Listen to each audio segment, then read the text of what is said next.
नासिम PP अगवान ऐं सूबाई सलाहकार सैयद एजाज़ शाह शिराज़ीअ जो मड़ ठटे लॻ मकली जे तारीख़ी क़ब्रिस्तान में हज़रत शाह मुराद शाह शिराज़ीअ जी क़बर जी भर में मिटीअ मां हवाले कयो वियो। संदसि जनाज़े निमाज़ में सियासी, समाजी, इल्मी, अदबी धुरियुनि समेत मिटनि माइटनि ऐं आम शहरियुनि वॾेंग में शिरकत कई। एजाज़ शाह शिराज़ी कराची जी ख़ानगी अस्पताल में कोरोना सबबि दाख़िल हो, जिते हुन दम धणी हवाले कयो। रिपोर्ट करे रहियो आहे महमूद बंबरो।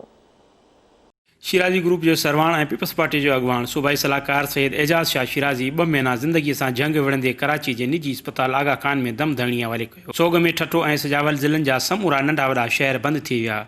सूबाई सलाहकार सैयद एजाज़ शाह शिराज़ी कोरोना में मुब्तला हुजण करे फिफड़नि जे आर्जे में मुब्तला थी वियो, जिते संदसि फिफड़नि सां गॾु गुर्दा पिणु सख़्तु मुतासिर थी विया हुआ।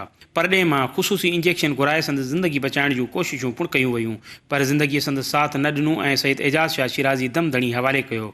संदसि मड़ ठटे आंदो वियो, जिते शिराज़ी हाउस ते जनाज़े नमाज़ अदा करण बैदि खेसि हज़ारे आलीन अखियुनि सां मकली जे तारीख़ी क़ब्रिस्तान में हज़रत शाह मुराद शाह शिराज़ी भर सां मिटीअ मां हवाले कयो वियो। ठटेवासियुनि ॿुधायो त सैयद एजाज़ शाह शिराज़ी न सिर्फ़ सियासी बुनियादनि ते संदन हमदर्द हुयो, पर हू हिकु इंसान दोस्त हुजण सां गॾु गॾु संदन माइटनि जी हैसियत रखंदो हो, जेको संदन हर ॾुख ऐं सुख में शरीक हूंदो हो।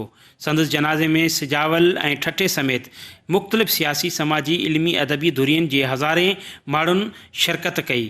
कैमरामैन फराज़ अहमद बमरो सां गॾु महमूद बमरो, आवाज़ TV